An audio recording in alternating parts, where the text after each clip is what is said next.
Star Citizen is currently in a weird place. While CIG is quietly shuffling things around behind the scene for Squadron 42 to ostensibly release this year, they're still pumping out content as well as ships for you to buy to use in that content because $1 billion is still not enough money. But with two huge irons glowing in the fire, this race to the finish is obviously taking a shit on 2025's year of playability and stability. However, even as 4.8 runs the gauntlet of hotfixes and updates to take it from busted to possibly decent, there's so much going on that you might not even notice how much new stuff there is that's only marginally broken. The foundation of this patch, and most likely the reason for the majority of its hastily launched shittiness, is the latest iteration of the yearly Invictus event, this time rebranded with Drake's unique imaginary title of DefenseCon. In this pyrotechnical fiesta of what a bunch of nerdy developers believe is the cool version of corporate sales events, this actual corporate sales event is essentially Invictus, with new signs, louder music, maybe a little too much fire, and these half-naked people spending a full 312 hours straight doing this weird dance on pedestals.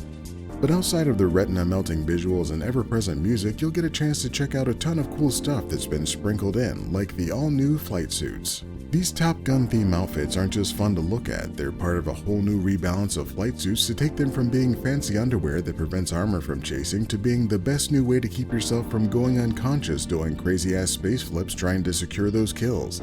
Those special suits and helmets, along with racing-specific gear and several other undersuits, now provide between 90 and 100% more G resistance than flying butt naked.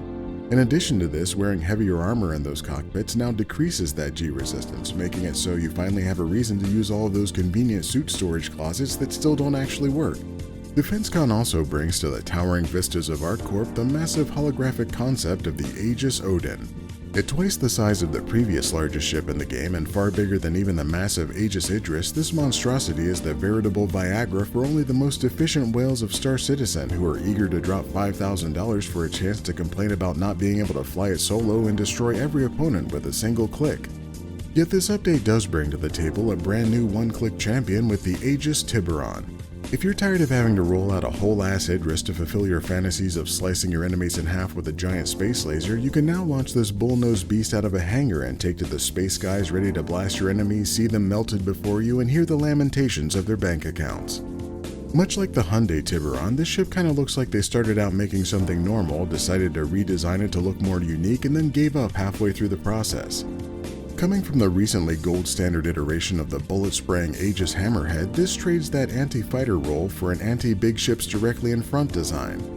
And aside from keeping the same rear turret to prevent someone from just leisurely ass-blasting this bull-headed behemoth, the other four corner-mounted fighter-shredding armaments have been replaced with bespoke size 7 cannons purpose-built for punching large holes in previously solid objects. But when it's not delivering a broadside volley of death from the front, it also has a convenient elevator-lifted 64 SCU cargo bay in the rear, flanked by that classic Hammerhead cancer nexus of open-air reactors giving you Bruce Banner levels of radiation with every delivery. But if you navigate this maze of tubular hallways, you can reach the crew quarters necessary to house a small army of dedicated turret runners with high-quality bunk beds and, in a stunning dereliction of space efficiency, showerless shitters an entire room away from shitterless showers.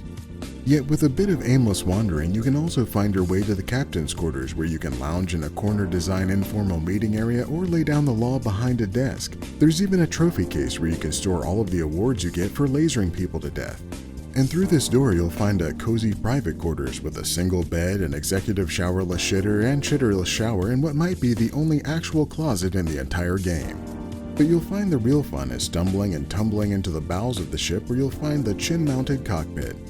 Here you can take the reins of this deadly destroyer and take aim with its signature size 10 laser beam to deliver a constant stream of fuck you to anyone too slow or too stupid to escape the exact front and center of your ship. And it'll keep firing as long as you hold the trigger with a delightful dance of mechanical doodads until it overheats and has to recharge. But that's plenty of time to disintegrate whoever you can find not paying enough attention to move out of the way. But there is more to life than laser engraving the internal organs of your opponents. Sometimes you'll just need to give them gas, and with the all-new refueling missions, you'll finally have a reason to own a MISC Starfarer. However, there's now a much more accessible way to engage in these new refueling missions, and that's with the brand new MISC Starlight. Much like its MISC Elder, the Starfarer, this bulbous machine carries detachable fuel pods and sports an extendable fueling nozzle to fill your customers with two distinct varieties of spaceship propellant. But there's a bit more to this ship than suckling random NPC fighters and watching them zip off into oblivion. Rising up this robust elevator to the interior, you'll find yourself in a cozy foyer area with most of your components, an engineering panel for all of your engineering needs, and a suit locker that may one day actually be able to hold a suit. Stepping through this rear door, you'll discover the classic miscomfort of a bedroom with the delicious fun of a soft-serve machine, a bed pod warmed by the extreme proximity of an exposed engine, a mini fridge to keep you satiated on your gas jockey adventures, and a pristine shitter shower for when you need to empty your other tanks. Back in the front, your roomy solo cockpit gives you control of this flying bomb, as well as 2 fixed size 2 guns and 2 more on a remote turret, as well as exactly 2 size 1 missiles for the potentially existent scenario where you'd engage in a fight with one of the 3 ships that might be damaged by that. However, the most important part of this cockpit experience is one that took me several embarrassing minutes to find as I scoured the entirety of the ship's interior, and that's the retractable fueling screen. Here you can flip this switch to completely block your view with a monitor that lets you pump and dump hydrogen and quantum fuel into your customers for an incredibly mild payday that actually does justify the equally mild price of this hyper-specific starter ship that will let you do this one set of missions for as long as you can tolerate it. But in a world with starter ships, there must be finisher ships, and if you're looking for one of the heftiest cargo ships now available, look no further than the Drake Ironclad. This heavily armored flying box also has all of the properties of a box in that it can contain all kinds of shit and even conveniently opens from the top with a glorified gigantic garage door. Within this garage, you can store a quaint 2200 SCU that you can pull in from the top or from the front ramp with one of the 3 awkwardly placed ship-mounted tractor beams, including this one that can slide from one useless position to a completely different useless position. Within your floating storage bin, you'll also have a ceiling-mounted turret with dual Gatling guns ready to blast anyone wandering in trying to steal your goodies. But beyond this football field-sized cargo grid is a cozy spot for vehicles to park, as well as your elevator to the part of the ship that isn't a massive empty void. You can make your way up to the engineering deck to have full access to the open-air pizza oven and engineering panels. You can also make your way up to the catwalk overlooking your field of dreams to navigate to the front of the ship where you'll find access to one of the less shitty tractor beams, the loneliest turret in the world, and in between a bunch of weird cages where I guess you can keep wild animals or just people you don't like.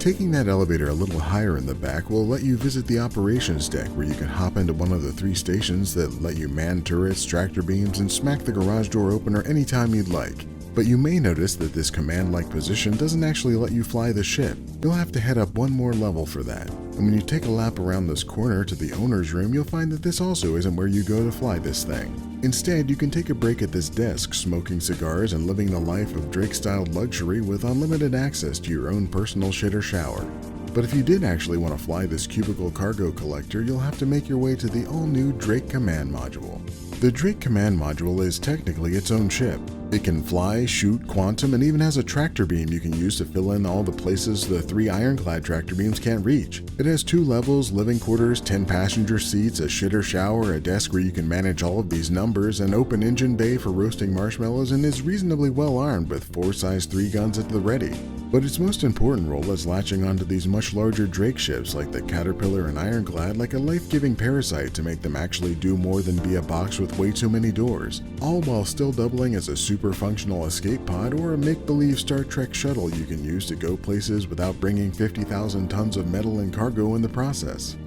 But when you return to your cargo box, you'll have to make sure you don't accidentally hook up to the wrong ship because you might end up on the Drake Ironclad Assault. This Drake Ironclad is much like the Drake Ironclad, except that it traded some of those shitty tractor beams for slightly less shitty turrets so you can pepper your enemies with a barrage of small arms while still hauling 1440 SCU of fun in the bed.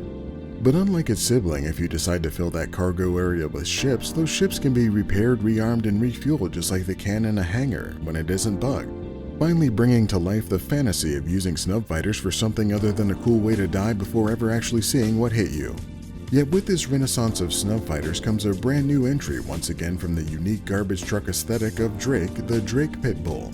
This little bumblebee can swarm out of your ironclad ready to start a fight with 4 size 1 guns and 2 size 2s right along 6 size 1 missiles, giving you a massive loadout that would be incredibly threatening to starter ships around the verse. Much like the other flying cockpit, the Mirai Fury, all of your components are in various pockets around the outside of the ship, including your collection of singular size 1 components like your power plant, cooler, and shield, providing you as much protection as the Buccaneer, a ship known for its uniquely terrible survivability. And just like the Buccaneer, losing your microscopic Dorito-strength wings will immediately sacrifice a good chunk of your firepower.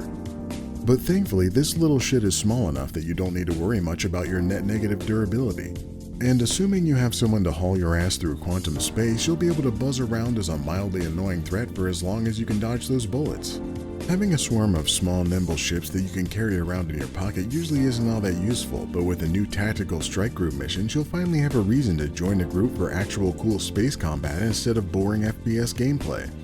If you have friends or can somehow manage to organize a group with Star Citizen's actively malicious social features, you'll be able to head to an asteroid base where you'll have to blast your way into a door, fly down a tunnel with fighters in a scene ripped straight from Return of the Jedi, and blow up something in order to accomplish your generic sci-fi tasks that required these actions. And apparently a gigantic Vandal ship can show up and make that even more interesting. Yet if you're looking for something that doesn't require coordinating with people or exposing yourself to the cesspool of general chat spammed by 600 players at a time, there are some new solo missions. Defense missions task you with heading to a different asteroid base, this time dotted with extremely exposed fuel tanks, and keeping them from being exploded by NPC attackers that seem oddly dedicated to kamikazing them into fun fireballs. And there's even some missions that add the only mildly stupid chore of protecting the slowest ships in the game as they occasionally succeed at wandering into or out of a hangar. But this update also comes with a new stylish way for you to wander out of your own hangar. The luxury brand of Origin brings yet another fighter to the verse, this time with a randomly attributed heavy class, the all-new M80. Much like the M80s you might be familiar with, this sleek, flashy new glass cannon is prone to explosions, but it makes up for those rapid, unscheduled disassemblies with a healthy assortment of weapons and plenty of speed to get into and out of various space shit. It comes equipped with 2 size 4 and 2 size 5 weapons perfect for those blazing fast strafing runs, as well as 4 size 3 missiles to hammer home your intentions, and another 16 size 1s for a post-victory fireworks show. Yet one thing this fighter has over practically all of its heavy fighter brethren is an actual bona fide dedicated cargo grid for a potentially useful in certain situations 2 SCU of boxes or just a single person you really don't want in your interior. But in classic Origin fashion, that interior is polished to the high gloss of imaginary extravagance from the moment you climb this massive staircase entry. Inside, you'll be able to head straight to the cockpit with access to storage and gun racks on the side, but if you want to get to the rest of the ship and be able to breathe some actual air, you'll have to lock up that magical staircase to gain access to your hallway of glass doors featuring most of your components. However, at the end of this shiny corridor of pleasantries, the entire rear of the ship is a single inviting bed perfect for restful naps in those moments between deadly bouts of horrific space violence. But 4.8 isn't just about ships and fictional conventions designed to sell you those ships. There are also a handful of cool new features that might one day actually be useful to the average player. Things like being able to buy crates of ammo, fuel, and other ship resources to put in the handful of carrier-like ships like the Idris and Ironclad Assault so that you can land inside of them to restock with slightly more convenience at incredible expense. They've also finally added a refueling beacon you can engage at any time you need to top up on space gas, except instead of trying to get all of those people with the newly affordable Starlight to come help you, you exclusively summon your own NPC ship to be your personal fuel concierge. They've even put in some entirely new types of weapons, like a crossbow so you can be one step closer to cosplaying Chewbacca, and the first new type of grenade that serves the exciting purpose of delivering a short fireworks display wherever you toss it. While Star Citizen continues down this chaotic path of breaking things as fast as they fix them and adding new content while old content remains half finished, many of us are still holding out hope that Squadron 42 will rise above all of the insanity. But whether it makes the still proposed 2026 release date or drifts into 2027 as seems increasingly likely, there's no doubt we'll still have plenty of new Star Citizen bullshit to deal with before that day finally comes.